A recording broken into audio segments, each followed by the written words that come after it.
right. All right, guys. Happy Thursday. Cruising through this week. I'm just going to preface that I am home by myself. I have one kid on the couch with a bellyache and two toddlers who have not been going to bed well. So I'm praying that we can make it to this 20 minutes. But if I have to sneak away, Meg will give you some wisdom. So we should be good, though. So I was talking with the girls today, and I'm like, I really just feel like this need to talk about confidence in your journey. And if you've, by chance, been following me at all on my journey or have heard my story, I feel like mine is one that is very much, the more I've grown as a person, the more my business has grown as a person. And there are some very rare cases where people's businesses blow up and they're still kind of feeling like a hot mess.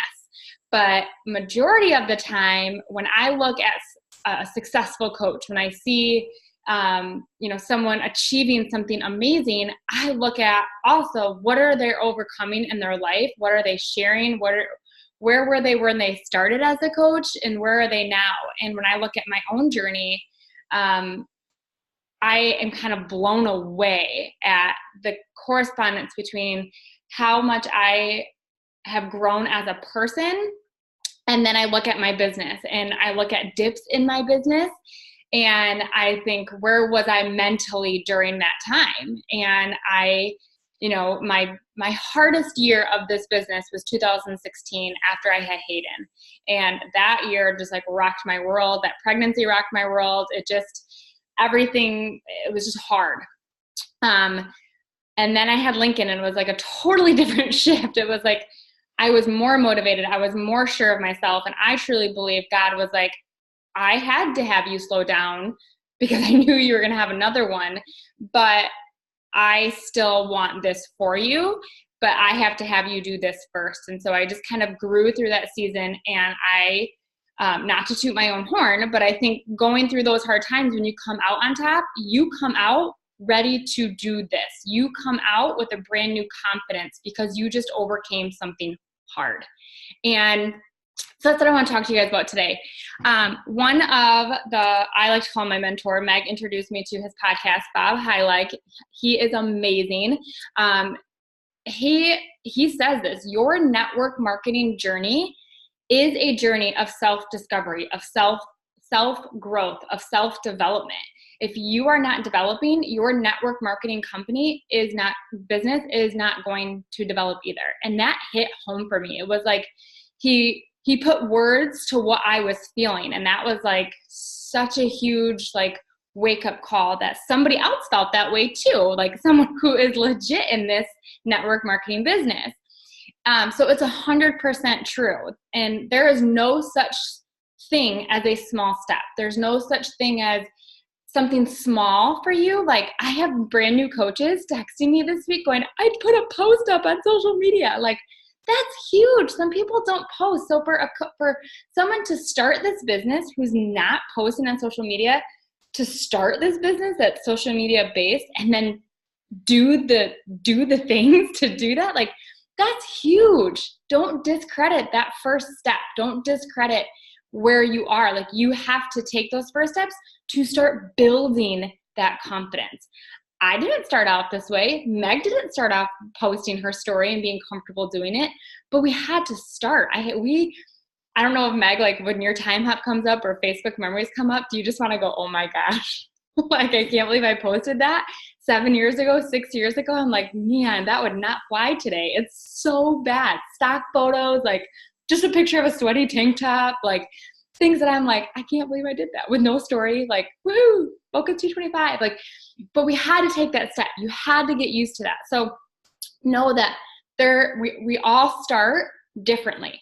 Some of us have been, when I started, I was posting on social media consistently. I was sharing my kids. I was sharing our life. We were in Florida. My family was in Michigan. I had no friends. So social media was my only way of interaction.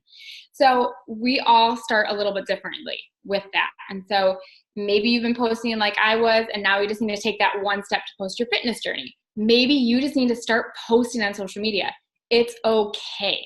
We all have a different beginning, but the important thing is to just start getting out of your comfort zone.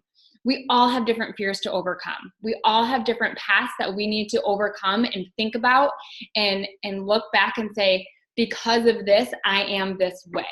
Because of my eating disorder, I have to be very conscious of how I view food and how far I let myself go with restricting and being on point, because I can be too on point, and that, like, you have to learn that.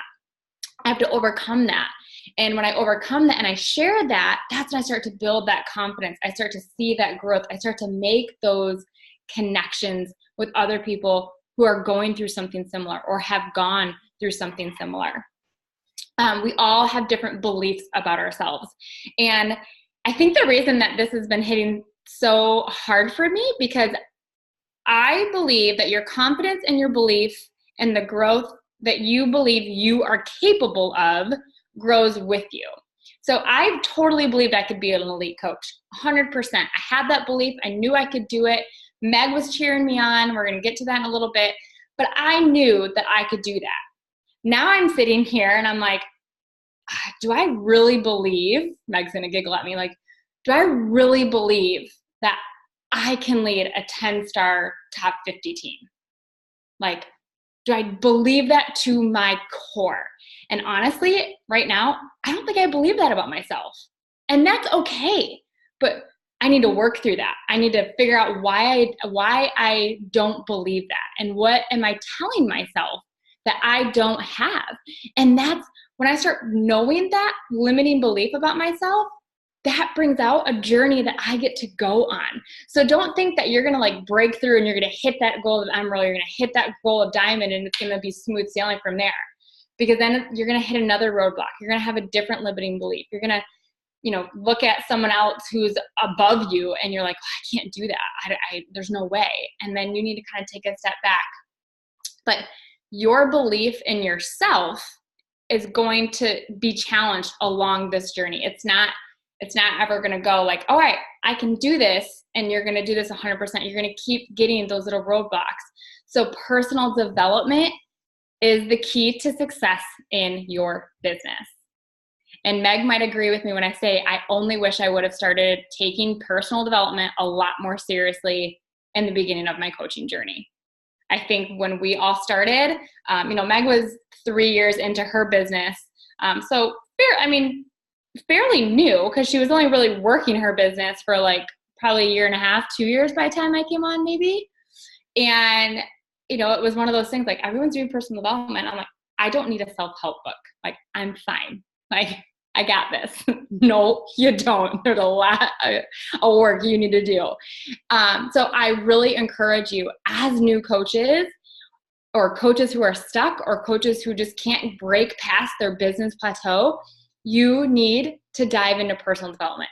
If you can do nothing else for your business that day, dive into personal development, because it is going to help you overcome those beliefs. And don't just go through it. You need to share that journey as well. And I was talking to our leaders about this the other day. This is a whole different part of what being a coach is, a whole different part of what we do. Because now as coaches, like, I like to bring personal development into my challenge groups because I've seen the growth that it's done for me. I want that for my clients, whether they are coaches or not. I want them to believe in themselves. I want them to know that they can do that half marathon. They can do that Shaun T program they don't think they could. They could, push the limits, and they cannot eat carbs at dinner and be successful. Like, they can do those small things. And again, with our clients, it is not there's no small thing, because we're all on a different journey. We all have our different battles. So the more you go through personal development as a coach and you grow through your journey, you have more to share. You have more to connect with people with other than weight loss. And I think that is so huge. I have more clients come to me that say they just want to feel good. They will just want confidence. They want my energy. They want, they want what they see me posting about. And it's not always about, a size 4 or a size 6. Like, it is about feeling good and confident every single day. So why do we struggle with this so much? Why is it so hard to believe in ourselves and have confidence in ourselves and grow and know that we can achieve so much more because we sit there and we compare what we are struggling with in here to what we see out here. Like if you're following someone on social media and they're very surface and you see this extravagant life, but they're not posting their emotional, mental struggles, or you don't see that post that they do that day or whatever, you're comparing the outside, your inside to someone's outside. And that is really hard and really dangerous to do. So stop comparing. It is so much easier said than done. I promise. I compare myself. I compare my business daily. But then I also take a step back and I say, is their journey the same? Do they have 4 kids? Do they have twins who are 6? Do they have a 2-year-old and an 11-month-old? Do they have that? And if the answer is no, then okay, we are not living the same life right now. And that's okay. And I need to say, I'm doing the best that I can with what I have, with my life right now. Okay. So we listen to negative people. We have negative Nellies in our, Crash the Chatterbox by Stephen Furtick. Like we just listen to other people and we start to let those negative thoughts come into our head and their negative words and their beliefs and what they don't think they can do and what, is silly or, not good. And we start to let that go into our mind. And when, if you're a people pleaser, this is really hard because you want them to be happy. You want them to be proud of you. You want their approval, and they're like not having it. You hear them, they don't support you and they don't like your post or comment, or maybe they say something rude and it stings and it sucks. But I'll tell you what sucks more. Saying no to an opportunity because of what they are saying. Saying no to you because of what they are saying. I have a sister-in-law who I love. We get along great in person. She does not follow me on social media because she does not like Beachbody. She does not like that I do this. We don't even talk about it. Nothing. The last thing I've ever talked to her about was she was burning DVDs from a friend. I was like, nope, can't have this conversation. And that's the last we've talked about it. But in person, we get along. We go on date nights. We're fine. I've just let that go. Like what she views of me and my business, it doesn't affect me. And there are some people that I just don't talk about this with. It just is what it is. Like I don't need their opinions of network marketing. I don't need their opinions of I don't have a job. And that's, it is what it is. Like they have theirs and I have mine. And then the last one is we have our own negative self-talk. We have our own stuff that we are not working through, that we don't even realize that, on a day-to-day thing that we tell ourselves. Like, I'm struggling to come up with an example, but you're not good enough. You don't have enough time. You don't have the talent to have great photos. You don't have, you can't write well. You can't write like that when you read someone or you see a photo or, you see a before and after, like I could never do that. You don't mean to, but you start telling yourself automatically that you can't. And you start having that negative self-talk come in, and it's so dangerous. So that's why personal development is so, so important. And Meg touched on this before about the power of I am. I think we talked about that last week or 2 weeks ago. And those statements were a turning point for me. Like those power of I am beautiful. I am more than a number. I am more than, a number in a company. My story matters. My story can inspire. Like I'm not just another Beachbody coach. I have a story that someone else can connect to.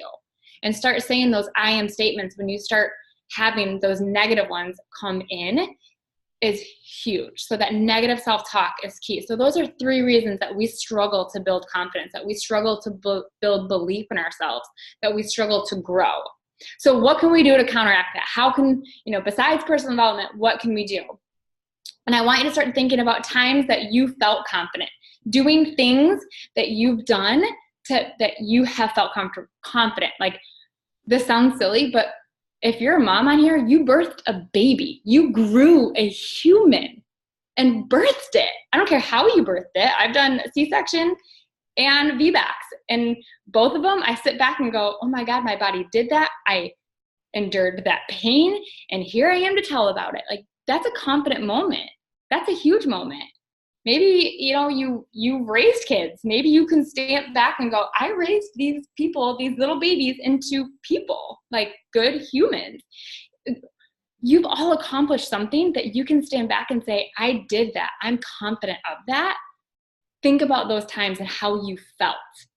And I guarantee you that before you did that, you were a little scared, right? But you did it anyway. Something common, something that wasn't network marketing or putting yourself out there. You felt a little scared, you did it, and you felt confident. Think about that feeling. Think of how you felt. Let go of the social comparison. Start eliminating people on your feed that there's a difference between being inspired and being, comparing yourself to them. Like, I follow Meg. She inspires me. I love hearing her story. I love hearing what her and Kirk do together. Like, that inspires me and motivates me and Matt. I don't compare myself to her. We're living totally different lives right now. But her desire to want more for her family inspires the shit out of me. Like, so I follow her, so I have that. I see someone doing it, and now I know that I can do it too. The minute you start comparing yourself and they bring a negative energy to you, unfollow them. You have to protect your feelings, your thoughts, your beliefs. Unfollow them. Don't watch their stories. Don't watch their feed. Nothing. Okay? Find your cheerleaders. I love this one because this is the coolest part about this business is that every single person on here wants to see you become your best self.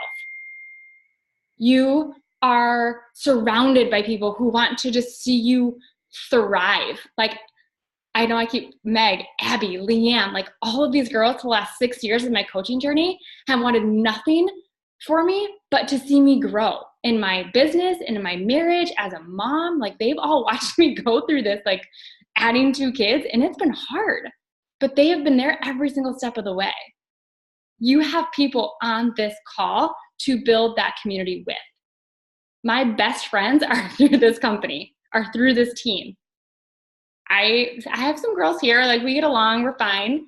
But like when life's gonna hit hard, my team, Meg's team, who I started with, are my girls to go to. You have your cheerleaders. Find those people. My husband is my cheerleader. My parents are my cheerleaders. Some of my close girlfriends from high school who are supportive of me are my cheerleaders. Find those people who want to see you succeed, not just in your business, but to be the best version of you, and surround yourself with them. Immerse yourself with them. You've probably heard, if you look around the 5 people that you're around, you're the sum of that. So when I look around at my 5 people, I'm like, yes, I'm in good company. I'm with people who want to see me thrive. And you are. If you're on this call, we all want to see you thrive. We all want to see you exceed expectations of your own and what we have for you, okay? Self-care, we've heard that before, but honestly, you guys, take care of yourself. My workouts for me now started for a weight loss journey, and now I feel like a badass when I get them done. I'm like, yeah. My son walked in, and he's like, you're using dad's weights. I'm like, they're power blocks, and they're only 20 pounds, but yeah, I'm using dad's weights. Like they start to build that confidence when you do your fitness, when you accomplish that workout, when you do that Shaunathon 60-minute, like that self-care, that helps you build that. But self-care is also, you guys, I was home all day with toddlers. I did my hair. I put some makeup on. I got dressed. I feel good when I do those things, right? Maybe it's a bath on a certain night of the week. Maybe it's a walk. I'm doing yoga with a girlfriend on Saturday. Like, those are things to build your confidence, to take care of you and fill your cup. It sounds so cliche, but that's how you focus on you guys. That's how you focus on yourself and take yourself out of that comparison, that hustle, that rat race. Take care of yourself. And hold on, I can't read my handwriting. How funny is that? Oh, get out of your comfort zone, okay? Do something. This is how we grow. Like the kids were just telling Matt the other day, like before I met Matt, I wouldn't even eat eggs. I wouldn't eat avocado. Like I didn't want to try guacamole. There were so many foods that I was like, no. And part of that was my eating disorder and struggling with that. And part of it was because that's how I was raised, very plain Jane. And now I eat eggs and avocado every day for breakfast. So Matt is always really good about telling me and the kids, we need to get out of our comfort zone. That's how you push your limits. That's how you grow. It's how you experience that feeling of like, I did it. If you keep doing things that are comfortable for you, you're not ever going to have that feeling of like, I did it, because you know you can. But when you post that vulnerable story, when you invite your dream team person, when you hit Success Club 6 or hit Emerald, when you do your first Instagram live or run your first group. Like, those are things that are going to get you out of your comfort zone, but are going to make you feel so empowered and so good that you're going to want to do them again. And you're going to want to do them again. And you're going to want to do them again. And then when you have clients come to you and say, hey, because of you, because you got out of your comfort zone, I did. That's a whole nother level of like, I'm so glad I did that because that person, because Meg got out of her comfort zone, I'm here today. She reached out to me and she was like, it's so funny. She's like, why do you like to work out or whatever? And we both had the same answer. And the rest was history, like randoms on social media. But she got out of her comfort zone. She swallowed whatever fear she had and she pushed send on that button. And she has forever changed my life. So don't underestimate getting out of your comfort zone, not just for you guys. If you're not going to do it for you, do it for the people that God has for you to inspire and for your team and for your clients and your potential clients. There's so much power in getting out of your comfort zone. And that feeling that after you do it is just, it's amazing. And so I just encourage you to get out of your comfort zone. So do those things and you'll grow. And just know that this is a journey of confidence building and comfort zone breaking. And the more you do that, the more you're willing to do that, the more your business is going to grow and succeed, whatever that is for you. So that's what I got. I love it. And yeah, I gotta say, I definitely was terrified the first time I messaged Britt and then she ignored me, you guys. So it's okay.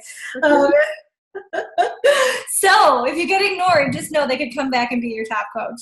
But no, guys, I think it's really important. And just know, like Britt said, every time you go out of your comfort zone, you're going to grow. And you should never be in your comfort zone in this business. Even 9 years into the business, you guys, every single day I have to like still pump myself up to invite people to the coaching opportunity, even though I know that it's something that could change people's lives. And I don't know if she's on here right now, but Keely Reed, who's one of my newer top coaches, she helped me remember that. She put a post up that said, I don't think Meg knows how she's changed my life just by inviting me to this opportunity. And guys, you have the opportunity to change someone's life every single day. But if you're struggling with, how Britt said, that comparison game, you need to let that go. Because what would you tell your children, right? If they're comparing themselves to some other girl in the class, wouldn't you tell them, you're beautiful, you're amazing, you're talented, you can do anything you put your mind to, right? Say those same things to yourself. And the more that you say it over and over and over again, the more you actually believe it. So Britt, such an important message for tonight. Guys, thank you for hopping on. I will put the recording in the file section tomorrow morning. I hope you guys are enjoying the new Coach Mentorship group this month. Make sure you're diving into the stuff that we're putting in there, because Abby, Britt, and I do put a lot of time and effort into what we're putting into the groups to make sure you guys are getting the best content ever and leaving out the fluff. So guys, have a wonderful Sunday night.